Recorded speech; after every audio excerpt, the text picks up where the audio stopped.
ഒരു ദിവസത്തെ സൂചനാ പണിമുടക്ക് നടത്താനും അതിന് പരിഹാരം കണ്ടെത്തിയിട്ടില്ലെങ്കിൽ അനിശ്ചിതകാല പണിമുടക്ക് നടത്താനുമാണ് പെരിന്തൽമണ്ണ താലൂക്ക് ബസ് ഉടമ സംഘത്തിൻ്റെ തീരുമാനമെന്ന്. നമസ്കാരം, ടുഡേ ന്യൂസിലേക്ക് സ്വാഗതം. അങ്ങാടിപ്പുറത്തെ രൂക്ഷമായ ഗതാഗത കുരുക്ക് സ്വകാര്യ ബസ് സർവീസുകളെ താളം തെറ്റിക്കുന്നു. കോഴിക്കോട് പാലക്കാട് ദേശീയപാതയിൽ അങ്ങാടിപ്പുറത്തും പെരിന്തൽമണ്ണയിലും തുടരുന്ന രൂക്ഷമായ ഗതാഗത കുരുക്കിൽ സർവീസുകൾ നടത്താനാവാത്ത അവസ്ഥയിലാണ് ബസ് ജീവനക്കാർ. കുരുക്കും സമയനഷ്ടവും മറികടക്കാൻ ശ്രമിക്കുന്ന ബസ്സുകൾക്ക് പോലീസ് ഗതാഗത നിയമലംഘനത്തിന്റെ പേരിൽ പിഴ ഈടാക്കുക കൂടി ചെയ്യുമ്പോൾ സർവീസുകൾ അപ്പാടെ നിർത്തിവെക്കേണ്ട അവസ്ഥയിലാണെന്ന് ബസ് ഉടമകളും പറയുന്നു. നിങ്ങളുടെ സ്വപ്നങ്ങൾക്ക് വിശ്വാസത്തിന്റെ കയ്യൊപ്പ്. 1% പലിശ നിരക്കുകളിൽ Kisan gold loan. Urban Grameen society gold loan. അങ്ങാടിപ്പുറത്തും പെരിന്തൽമണ്ണയിലും രൂക്ഷമായ ഗതാഗത കുരുക്ക് തുടരുമ്പോൾ സ്വകാര്യ ബസ് സർവീസുകൾ താളം തെറ്റുകയാണ്. 2 ആഴ്ചയോളമായി Angadipuram junction, Perinthalmanna bypass junction, traffic junction എന്നിവിടങ്ങളിൽ രൂക്ഷമായ ഗതാഗത കുരുക്ക് തുടർക്കഥയാണ്. പലപ്പോഴും ഈ കുരുക്ക് മണിക്കൂറുകളോളം നീളുന്നത് പൊതുയാത്രാ സൌകര്യങ്ങളെ കാര്യമായി തന്നെ ബാധിക്കുന്നുണ്ട്. ഈ റൂട്ടിൽ സർവീസ് നടത്തുന്ന ബസ്സുകളുടെ ട്രിപ്പുകൾ 4ഉം 5ഉം തവണ മുടങ്ങുന്ന അവസ്ഥയിലാണ്. മണിക്കൂറുകളോളം കുരുക്കിൽ കിടന്നുള്ള ഇന്ധന നഷ്ടം മാത്രമാണ് പല ട്രിപ്പുകളിലും ബാക്കിയാവുന്നത്. എല്ലാ ട്രിപ്പും കെട്ടും. ഇതൊക്കെ ഈ പാസിങ്ങുള്ള വണ്ടിയാണ്. എന്നും ട്രിപ്പ് കെട്ടാവല. വൈകുന്നേരം പണിയെടുത്തിട്ട് ഒരു കാര്യമില്ല.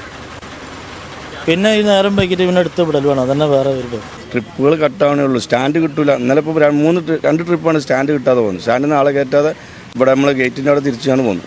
ഈ സ്ഥിതി പരിഹാരമില്ലാതെ തുടർന്നാൽ സർവീസ് നിർത്തിവെക്കേണ്ട അവസ്ഥയിലാണെന്ന് ബസ് ഉടമകളും പറയുന്നു. കുരുക്കും സമയനഷ്ടവും മറികടക്കാൻ ശ്രമിക്കുന്ന ബസ്സുകൾക്ക് ഗതാഗത നിയമലംഘനത്തിന്റെ പേരിൽ പോലീസ് പിഴ ചുമത്തുന്നതും വലിയ രീതിയിൽ ബുദ്ധിമുട്ട് സൃഷ്ടിക്കുന്നുണ്ടെന്ന് ബസ് ഉടമകൾ പറയുന്നു. കുരുക്കിൽ കിടക്കുന്ന ബസ്സുകൾ അടക്കമുള്ള വാഹനങ്ങളെ സുഗമമായി കടത്തിവിടുന്നതിനു പകരം ചിത്രമെടുത്ത് പിഴ ഈടാക്കാനാണ് പോലീസ് ആർജവം കാണിക്കുന്നതെന്നും ബസ് ഉടമകൾ ആരോപിച്ചു. ഓരോ ബസ്സിനും 4ഉം 5ഉം പിഴകളാണ് ഒരു ദിവസം ലഭിക്കുന്നതെന്നും ഈ നില തുടർന്നാൽ സർവീസ് നിർത്തിവെക്കേണ്ടിവരുമെന്നും ബസ് ഉടമ സംഘം സെക്രട്ടറി കെ മുഹമ്മദ് അലി ഹാജി പറഞ്ഞു. വളാഞ്ചേരി, കോട്ടക്കൽ, മഞ്ചേരി ഭാഗത്തുനിന്ന് വരുന്ന ബസ്സുകൾ വീണ്ടും അങ്ങോട്ട് തന്നെ തിരിച്ചു പോകാനോ വേണ്ടി ജാഗ്രത കാണിച്ചാൽ അവിടെയുള്ള പോലീസുകാർ ഫോട്ടോ എടുത്ത് 200 രൂപ മുതൽ 1000 രൂപ വരെ ഫൈൻ അടക്കുന്ന ഒരവസ്ഥയിലാണ് ഇന്ന് ബസ് ഉടമകൾ. ദിനംപ്രതി ഓരോ ബസ്സുകാർക്കും 4ഉം 5ഉം ഫൈനുകളാണ് ചുമത്തിക്കൊണ്ടിരിക്കുന്നത്. ഈ സന്ദർഭത്തിൽ ഈ നില തുടരാൻ ബസ് ഉടമകൾക്ക് സാധ്യമല്ല. ജീവനക്കാർക്കും അതിന് പ്രയാസമുള്ളതിനാൽ അടുത്ത് തന്നെ ഒരു ദിവസത്തെ സൂചനാ പണിമുടക്ക് നടത്താനും അതിന് പരിഹാരം കണ്ടെത്തിയിട്ടില്ലെങ്കിൽ അനിശ്ചിതകാല പണിമുടക്ക് നടത്താനുമാണ് പെരിന്തൽമണ്ണ താലൂക്ക് ബസ് ഉടമ സംഘത്തിന്റെ തീരുമാനമെന്ന്. അങ്ങാടിപ്പുറത്തെ ഗതാഗത കുരുക്കിന് ശാശ്വത പരിഹാരം ഓരാടം പാലം മാനത്തുമംഗലം ബൈപ്പാസ് ആണെന്നും എന്നാൽ അത് ഉടനെ യാഥാർത്ഥ്യമാകുമെന്ന പ്രതീക്ഷയില്ലെന്നും കെ മുഹമ്മദ് അലി ഹാജി പറഞ്ഞു.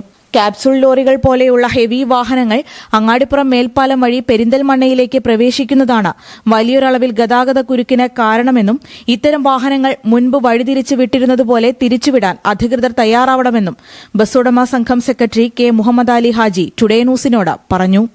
Today news, Perinthalmanna. Sky gold സുരക്ഷാ പദ്ധതിയിലൂടെ പണിക്കൂലിയില്ലാതെ തന്നെ സ്വർണ്ണാഭരണങ്ങൾ സ്വന്തമാക്കാനിതാ ഒരു സുവർണാവസരം. കൂടാതെ വിവാഹ പാർട്ടികൾക്ക് സ്പെഷ്യൽ ഓഫറുകളും 2% മുതൽ അഡ്വാൻസ് ബുക്കിംഗോടുകൂടി 2.5% മുതൽ മേക്കിംഗ് ചാർജിൽ സ്വർണ്ണാഭരണങ്ങൾ സ്വന്തമാക്കാം. കൂടുതൽ സുരക്ഷ ഉറപ്പുവരുത്തൂ സ്കൈ ഗോൾഡ് സുരക്ഷാ പദ്ധതിയിലൂടെ. Sky gold, Perinthalmanna, Nilambur, Ponnani, Pune.